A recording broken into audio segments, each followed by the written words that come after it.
Hello friends, this is Sonali from Time race.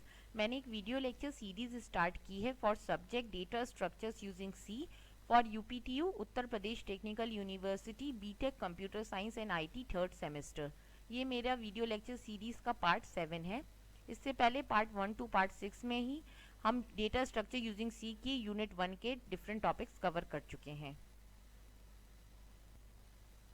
This video is part 7। इस video series में मैंने operations on single dimensional array और one dimensional array cover किया है।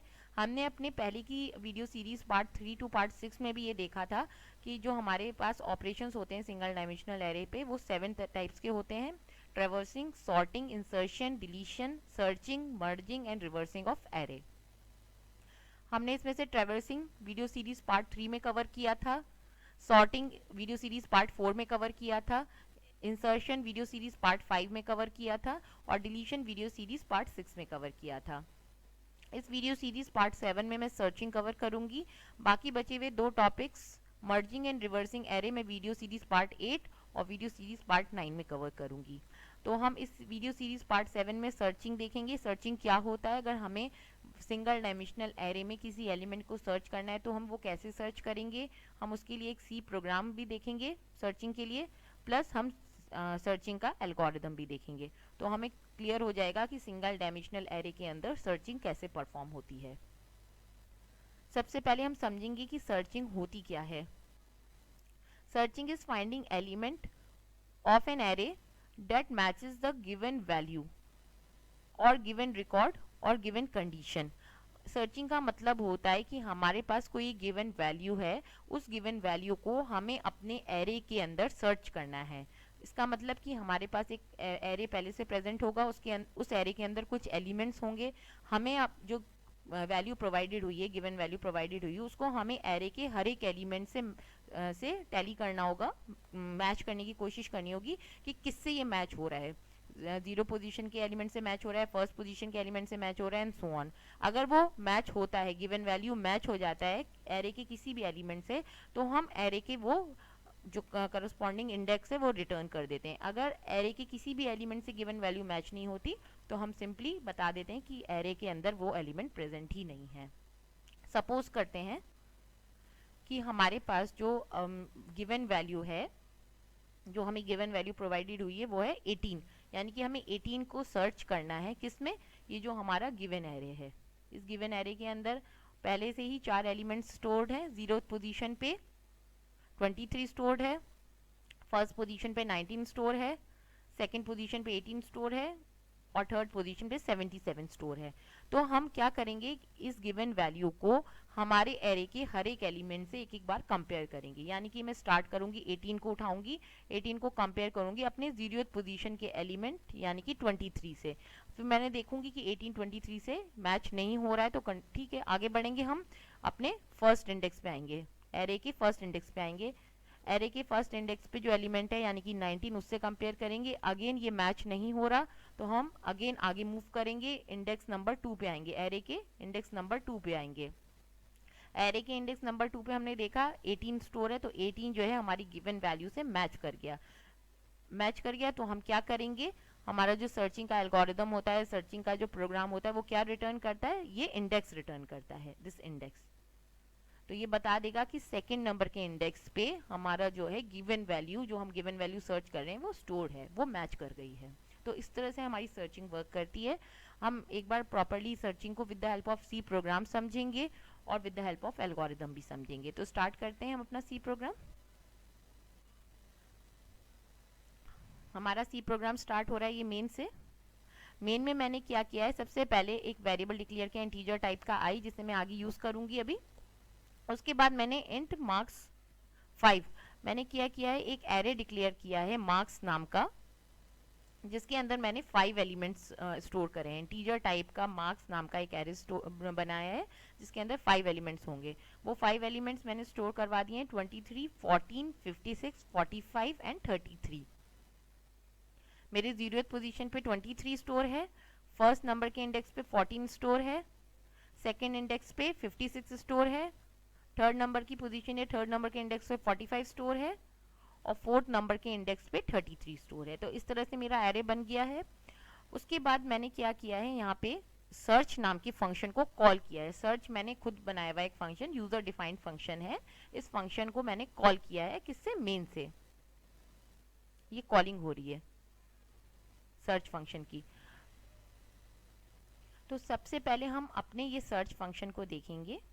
मैंने देखा कि मैंने जो सर्च फंक्शन बनाया है वो मैंने स्टार्ट किया है वॉइड सर्च, फिर इसके अंदर 2 पैरामीटर्स पास किए हैं, इंटीजर पॉइंटर ARR। ये मैंने एक पैरामीटर पास मतलब डिफाइन किया है, सॉरी पास नहीं किया, डिफाइन किया है। हमारे सर्च फंक्शन के अंदर मैंने इंटीजर पॉइंटर ARR नाम का एक पैरामीटर बनाया है, वेरिएबल बनाया है, और इंट गिवन अंडरस्कोर वैल नाम का एक पैरामीटर है। तो अब क्या होगा, सबसे पहले स्टार्ट करते हैं। तो वॉइड सर्च मतलब कि जो मेरा सर्च नाम का फंक्शन है वो वॉइड क्यों है, वॉइड उसका रिटर्न टाइप क्यों है, क्योंकि ये जो रिटर्न कर रहा है वैल्यू वो 0 रिटर्न कर रहा है, कोई भी वैल्यू रिटर्न नहीं कर रहा। तो कोई भी फंक्शन जब नल वैल्यू रिटर्न करता है, 0 वैल्यू रिटर्न करता है, तो उसके आगे हम वॉइड लगाते हैं, यानी कि सर्च फंक्शन कोई भी वैल्यू रिटर्न नहीं करेगा, इट विल रिटर्न 0 वैल्यू। अब हमारे अंदर ये जो पैरामीटर है, 2 सर्च के अंदर जो हमने 2 पैरामीटर्स डिफाइन किए, इंटीजर पॉइंटर ARR और इंट गिवन अंडरस्कोर वैल, इसको हम समझते हैं ये क्या है। उसके बाद हम ये समझेंगे कि जो कॉलिंग हो रही है, यहाँ से ये जो कॉलिंग कर रहे हैं हम मेन से, जिसके अंदर हम दो वैल्यूज भेज रहे हैं, मार्क्स, और सेकेंड वैल्यू भेज रहे हैं 45। ये कैसे इन पैरामीटर्स इंटीजर पॉइंटर ARR और इंट गिवन अंडरस्कोर वैल को असाइन हो रही है, हम प्रॉपर समझते हैं with the help of diagram. यहाँ पे देखिए मेरे पास 2 पैरामीटर्स हैं सर्च फंक्शन के अंदर, इंटीजर पॉइंटर ARR और इंट गिवन अंडरस्कोर वैल। जो फर्स्ट पैरामीटर है इंटीजर पॉइंटर ARR, ये एक पॉइंटर है इंटीजर टाइप का। मैंने ARR नाम से एक इंटीजर पॉइंटर बनाया है। तो इसका मतलब ARR के अंदर मेरी किसी इंटीजर की एड्रेस को मैं होल्ड करूंगी, क्योंकि मुझे पता है कि पॉइंटर जब भी हम डिक्लेयर करते हैं तो वो किसी एड्रेस को होल्ड करता है।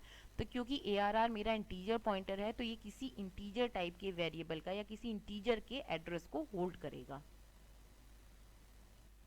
एड्रेस को होल्ड करेगा। मेरा सेकेंड पैरामीटर है int given underscore val. Second parameter given underscore val जो है इंटीजर टाइप का है, इसका मतलब ये किसी सिंपल इंटीजर वैल्यू को स्टोर करेगा। जब देखिए मेरी मेन से ये कॉलिंग हुई थी सर्च फंक्शन की, ये कॉलिंग हो रही है सर्चिंग की, कॉलिंग फ्रॉम मेन। मेन से मैंने फंक्शन कॉल किया था सर्च, इसके अंदर मैंने 2 वैल्यूज भेजी थी, मार्क्स और 45। यहाँ समझने की कोशिश करते हैं ये चीज।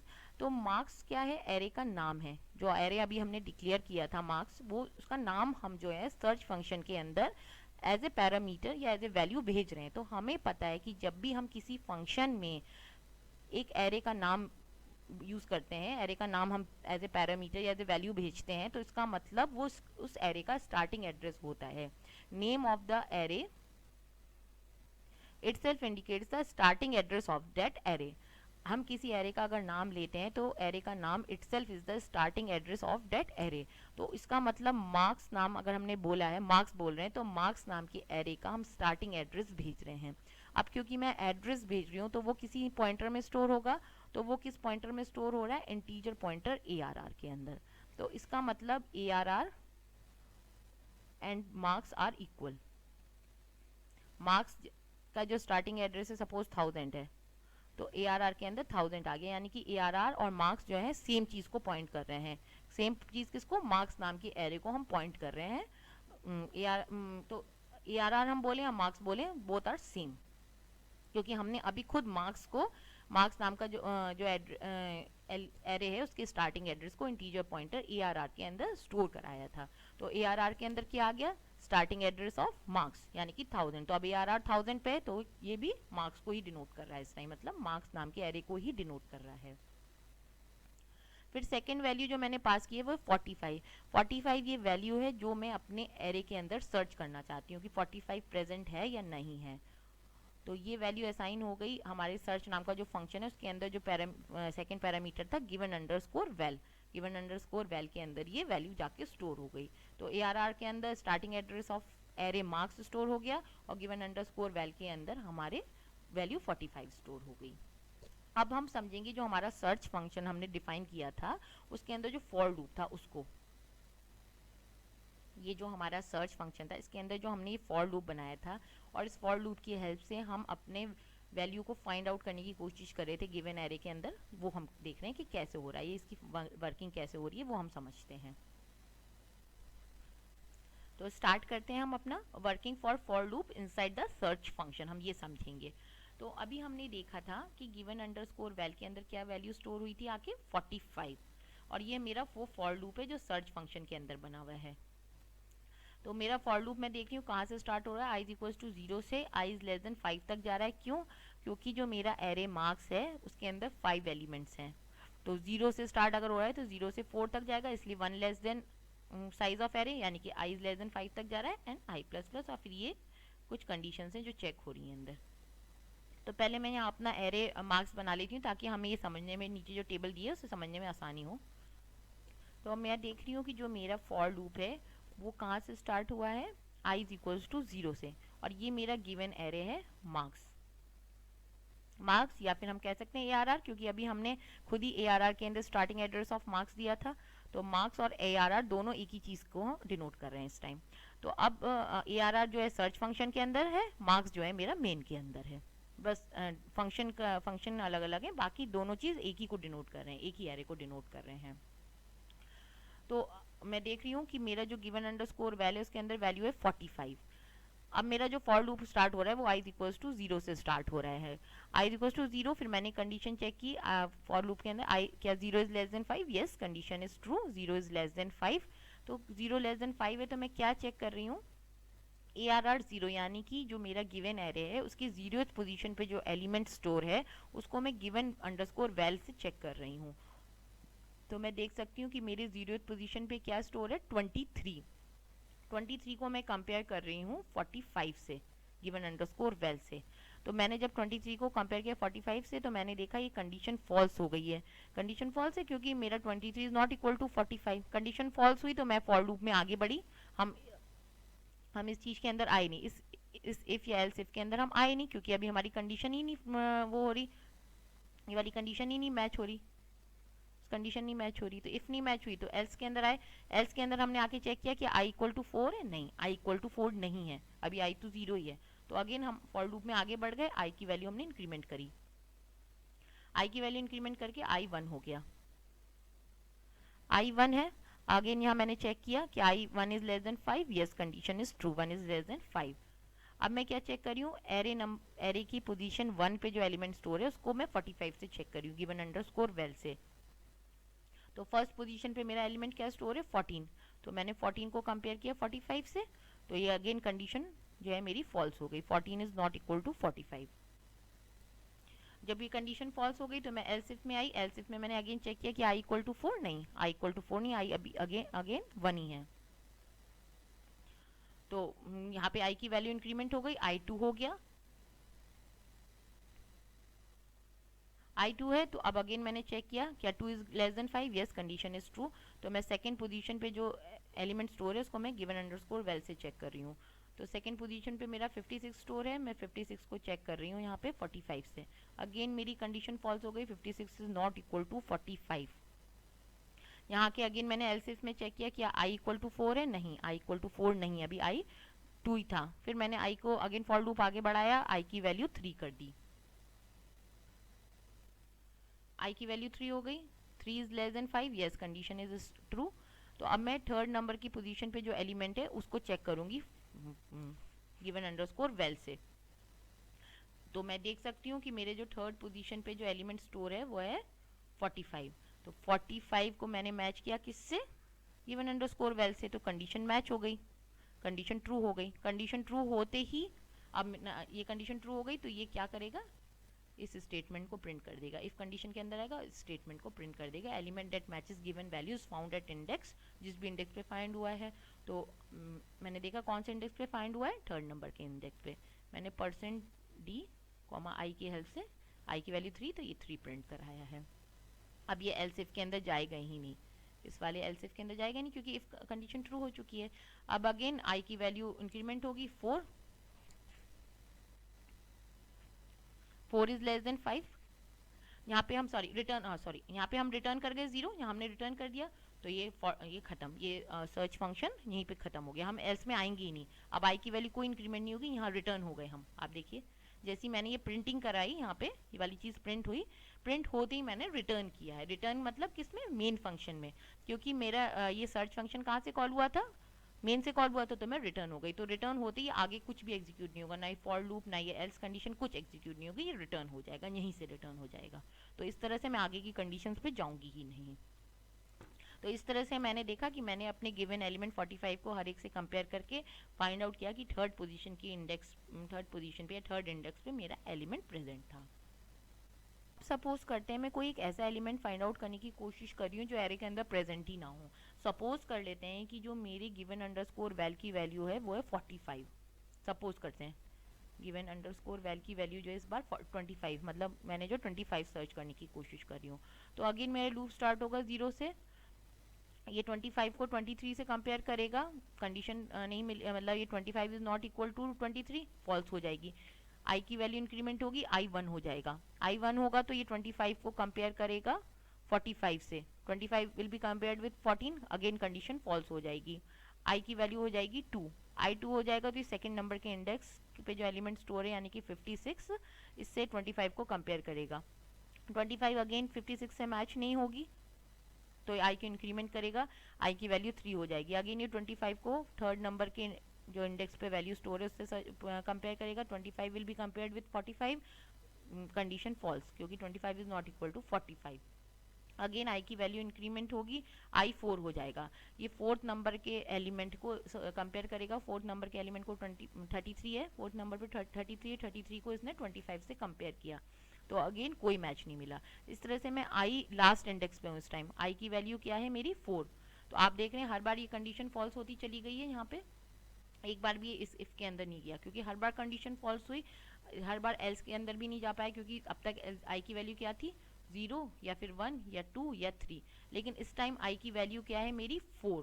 तो इसने चेक किया कि आई इक्वल टू 4 है, यस कंडीशन ट्रू हो गई, आई की वैल्यू 4 है इस टाइम, यानी कि इस टाइम ये लास्ट इंडेक्स पर है और स्टिल इसको जो है एलिमेंट नहीं मिला। अगर एलिमेंट मिल गया होता तो ये इस इफ कंडीशन के अंदर गया होता, इसको प्रिंट किया होता और यहीं से रिटर्न कर गया होता, यहाँ से देखिए यहाँ से रिटर्न कर गया होता मेन में रिटर्न कर गया होता, तो हमारा आगे का एल्स वाली कंडीशन में आता ही नहीं। लेकिन ये रिटर्न नहीं किया है, इसका मतलब अब i इक्वल टू 4 के लिए ये इस कंडीशन में आया है, तो इसका मतलब हम लास्ट इंडेक्स में और स्टिल हमें एलिमेंट नहीं मिला, तो ये क्या प्रिंट कर देगा, no element in array matches the given value, कोई भी एरे का जो एलिमेंट है वो मैच नहीं कर रहा गिवन वैल्यू से।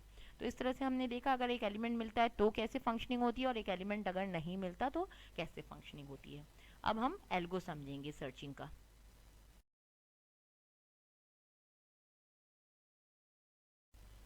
तो अब हम सर्चिंग के एल्गोरिदम को समझते हैं। To write an algorithm for searching let A be array, हम ये मान के चल रहे हैं कि हमारे पास एक ए नाम का एक एरे है और उसके अंदर एन एलिमेंट्स स्टोर्ड हैं स्टार्टिंग फ्रॉम, जिसका इंडेक्स स्टार्ट हो रहा है 0 से, एरे का इंडेक्स स्टार्ट हो रहा है 0 से। तो हमारा जो डेटा स्ट्रक्चर होगा एरे का, मतलब जो एरे कैसे दिखाई देगा, this is name of array A, जो 0 से स्टार्ट होके n-1 तक ये जाएगा, मतलब 0th पोजीशन से एलिमेंट स्टोर होने शुरू होंगे और n-1th पोजीशन तक एलिमेंट स्टोर होंगे। तो हमने अपने एल्गोरिदम का नाम रखा है डिलीट। इसके अंदर ए जो है मेरे एरे का नाम है, n नंबर ऑफ एलिमेंट्स ये स्टोर किए हुआ है, एरे के अंदर n number of element store है, गिवन अंडरस्कोर वैल उस वैल्यू को रिप्रेजेंट कर रहा है जिस वैल्यू को मुझे एरे ए के अंदर सर्च करना है।